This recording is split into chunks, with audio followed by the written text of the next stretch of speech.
Saudações pessoal, estamos aí com mais uma primeira mordida. Depois de um longo hiato, retornei. E hoje eu vou falar sobre Navória, ou nome completo, né, Exploradores de Navória. É um jogo criado por Meng Chunlin, acho que deve ser assim, só que não que fala. E ele fez tanto a arte quanto o game design, então desenrolado, né, o cara. Eu acho sempre interessante quando um artista, né, tenta fazer um jogo, porque ele vai conseguir fazer um produto completo, né? Coisa que o Ryan Laukat faz, né, há um bom tempo já, e tantos outros, né? Acho que o Michael Menzel, ele só fazia arte e de repente ele fez o jogo dele, né, que é o Andor. Então é uma tendência, até porque criar jogos, assim, só basta, né, você ter alguma experiência com o jogo tabuleiro que em algum momento você consegue engrenar alguma coisa. E querendo ou não, quando a arte cativa, ela cria um público. Então às vezes o pessoal compra o jogo por causa do artista, e não é nem por causa da mecânica. E aí se juntou artista e mecânica, é um benefício duplo, digamos assim, para quem está comprando, que é fã do cara, porque está comprando também a mecânica que o cara criou, né? Então aí é uma boa ideia mercadológica, digamos assim. E de fato o jogo fez sucesso. Eu joguei lá no balaio dos jogos, né, ele. E apesar de ter conhecido ele há muito tempo, né, demorei para fazer o vídeo, mas finalmente chegou. A partida foi com 4 jogadores e durou 1 hora e meia. Então, uma duração aí razoável. Eu esperava que ele fosse um pouco mais rápido, porque são apenas 3 rodadas do jogo. Então, é como se fosse cada rodada meia hora, né? Então, que é até um pouco demais, digamos assim. Ele é um jogo que é melhor para 3, segundo o BGG, e eu acho que eu concordo. Já vou explicar os motivos disso, né? Eu joguei com 4, não acho que entrou muito em detrimento do jogo, mas já adianto que eu não gostei muito do jogo, né? E não é novidade, né, que eu sou um pouquinho chato, mas a mesa toda gostou, né? E eu fui o único, fui a exceção. Inclusive depois um pessoal jogou, depois da gente, eu perguntei se eles curtiram e todo mundo curtiu. Então, tô na minoria, na vasta minoria aí. Como é que o jogo funciona, né? Como eu falei, são 3 rodadas, e aí cada rodada você vai ter 4 fases, e nessas 4 fases o jogo vai se desenrolar, né, para chegar no final e quem tiver mais pontos vencer, né? Então, o jogo de ganhar ponto, um eurozinho meio que leve assim, pro lado do leve médio, né? E aí como é que funciona cada rodada? A primeira fase é a fase recrutar, que é uma fase de seleção de cartas, digamos assim.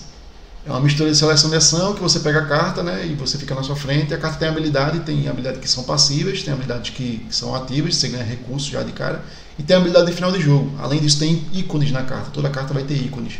E esses ícones você disputa uma corridinha, digamos assim, para conseguir botar selos no tabuleiro. E aí, quando você bota um selo no tabuleiro, você garante a pontuação no final do jogo, né?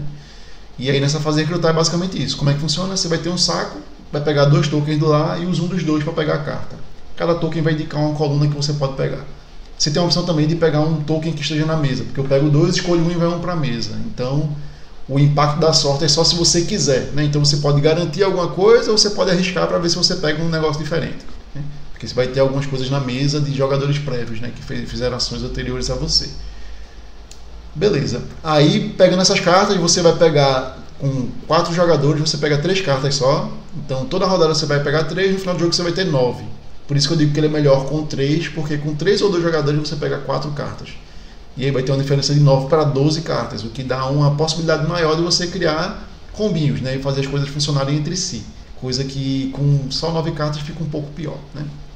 Beleza, passada essa fase de recrutamento, vem a fase de... eu esqueci o nome, mas é a fase de alocação de trabalhadores. Você vai colocar o pessoal, essas fichas que você escolheu para pegar coisas, você depois vai usar elas para alocar no mapa. Aí essa rodada segue numa ordem oposta à pontuação. É meio que como se fosse uma mecânica de catch-up, né? Para o cara que está atrás conseguir ter mais opções e ganhar mais pontos do que os outros. Por consequência, né, os espaços de alocação de trabalhadores eles vão decaindo. Então, tem um espaço lá que você ganha 6 pontos, depois você ganha 4, depois você ganha 2, né? Vai caindo. Aí tem um outro que você ganha maçãs, você ganha, sei lá, 2 maçãs e um outro item. Aí no de baixo você só ganha uma maçã e um outro item, na outra você só ganha uma maçã, né? Então é meio que progressivo ao contrário, né? Vai decaindo as coisas. E aí você vai alocando os trabalhadores e a fase é só isso.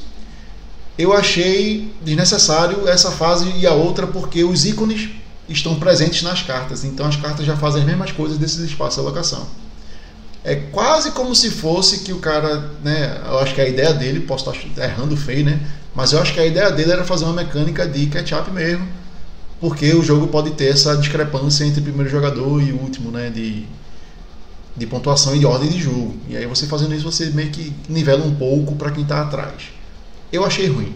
Por que eu achei ruim? Porque a fase de alocação de trabalhadores é muito mais sem graça do que a fase de pegar carta.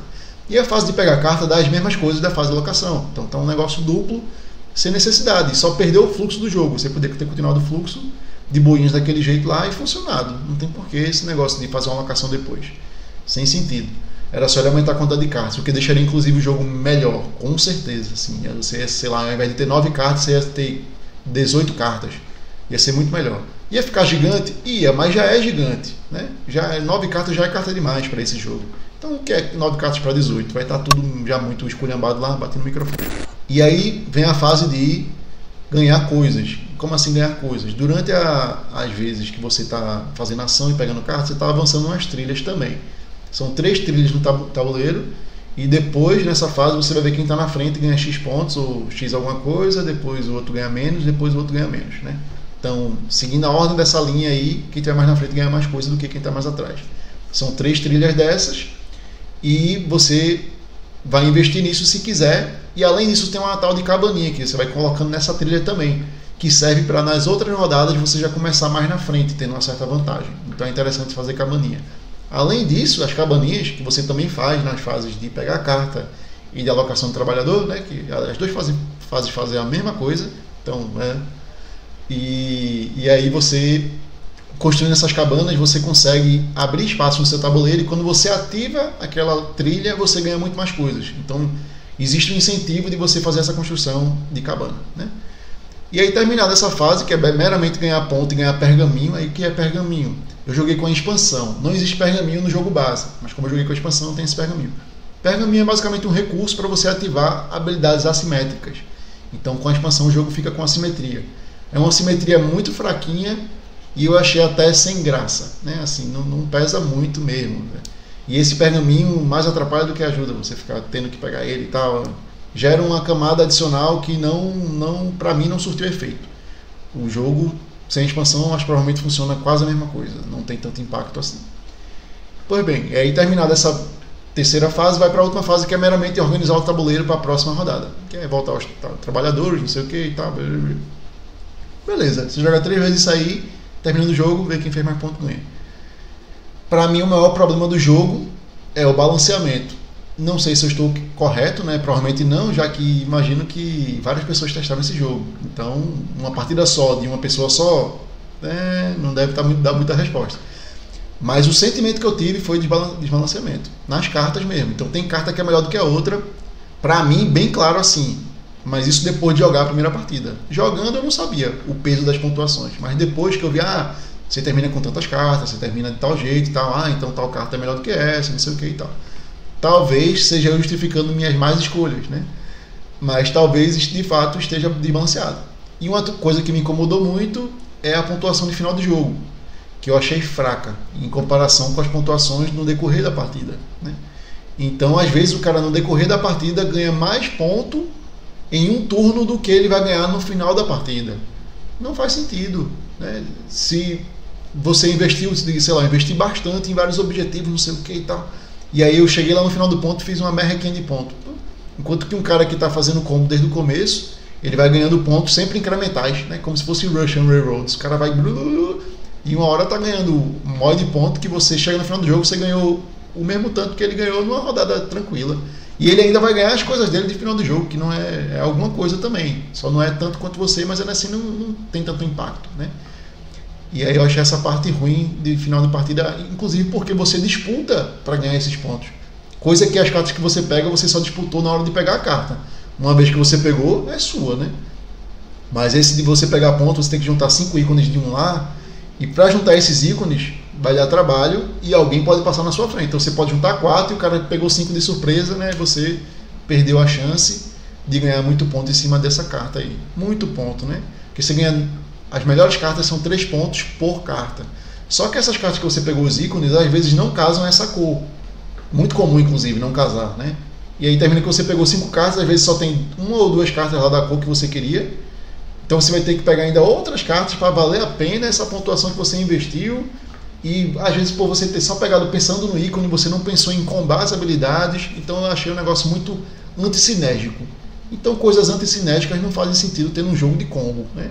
E tem. Então não ornou. É meio que isso que eu achei do jogo. Para mim ele não ornou. Chegou no final da partida, eu achei que essas cartas não fizeram sentido, o balanceamento. Jogaria novamente para ver se eu confirmo minha primeira impressão ou não. Vai que o jogo é de fato genial e eu que não captei na primeira partida. Às vezes acontece, na maioria das vezes até, né?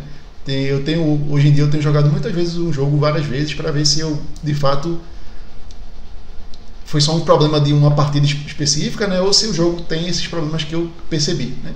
E às vezes eu percebo que o jogo é bom e eu que joguei uma primeira partida mal porque não tinha conhecimento suficiente, né? Bater de novo. E o que é que o jogo tem de bom? Eu achei que o jogo é fácil de ensinar. Se eu fosse ensinar agora, eu expliquei todinho, não sei se você entendeu, né? Mas se eu fosse ensinar com o jogo na minha frente e tal para alguém, eu acho que seria super de boa. Eu ensinaria em 5 minutinhos, a gente já tava jogando lá. A única parte que vai piorar um pouco mais é a iconografia, né? E eu achei os meeples legais. Os meeples têm desenho e tal, então é bonitinho, né? De modo geral, eu não achei o jogo tão bonito quanto as outras pessoas acharam, mas achei bonitinho, né? Simpático, digamos assim. E de parte ruim ainda tem também a parte de design gráfico das cartas. Não gostei, porque ele coloca as habilidades na parte de baixo e os ícones do lado assim. Não tem como você ver isso tudo ao mesmo tempo se você botar uma carta em cima da outra, a não ser que você bota meio que na diagonal, aí vai ocupar muito espaço. Então, por mim, velho, podia ter botado esses ícones repetidamente embaixo em algum lugar para a pessoa conseguir referenciar, botando uma carta em cima da outra, para ocupar menos espaço na mesa, né? E aí eu acho que ficou assim porque o design gráfico deve ter sido também um artista. E aí eu acho que é muita habilidade para uma pessoa só, né? O cara quer ser artista, designer gráfico e game designer, alguma coisa aí não vai funcionar, especialmente porque isso aí eu acho que é o primeiro jogo publicado dele. Então a tendência é que tenha esses problemas mesmo, e faz parte, né? Então é isso aí de primeiras impressões. Espero que tenha gostado. Até a próxima.